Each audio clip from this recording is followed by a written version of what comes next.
পুরনিয়োগ দুর্নীতির তদন্তে কলকাতায় 10টি জায়গায় ইডির হানা। আপনাদের জানিয়ে রাখবো আরও একবার, সাত সকালে ইডির নাকা তল্লাশি। পুরনিয়োগ দুর্নীতির তদন্তে কলকাতার 10টি জায়গায় ইডির হানা। শুক্রবার ভোর থেকেই কলকাতা জুড়ে শুরু হয়েছে ইডি তল্লাশি অভিযান। পুরনিয়োগ দুর্নীতি মামলায় দমকল মন্ত্রী সুজিত বসু দক্ষিণদারির অফিস সহ কলকাতার অন্তত 10টি জায়গায় হানা দিয়েছেন ইডি আধিকারিকরা। দক্ষিণ দমদম পুরসভার ভাইস চেয়ারম্যান নিতাই দত্তের বাড়িতেও তল্লাশি চালানো হচ্ছে। জানা গিয়েছে, পুরনিয়োগ দুর্নীতির নথি ও আর্থিক লেনদেন সম্পর্কিত তথ্য উদ্ধার করতে এই অভিযান। দক্ষিণ দমদমের ভাইস চেয়ারম্যানের অফিসে চলছে তল্লাশি, সঙ্গে রয়েছে কেন্দ্রীয় বাহিনীও। জানা যাচ্ছে, কেবল পুরনিয়োগ দুর্নীতি নয়, ব্যাংক প্রতারণা মামলাতেও এদিন শহরের একাধিক জায়গায় তল্লাশি ইডির। ব্যাংক প্রতারণার তদন্তে কলকাতার 6টি জায়গায় হানা কেন্দ্রীয় তদন্তকারী সংস্থার। সাত সকালে ইডির ম্যারাথন তল্লাশির ছবি উঠে এলো।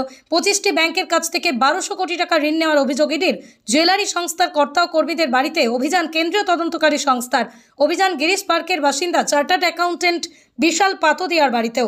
সে তো দুর্নীতি অনেক কিছু বলেছে, প্রমাণ থাকতে হবে। তো আমি আপনার নামে বলে দিলাম দুর্নীতি করেছে, আর এখানকার মানুষ জানে সব থেকে বেশি। আমার সার্টিফিকেট এখানকার মানুষ।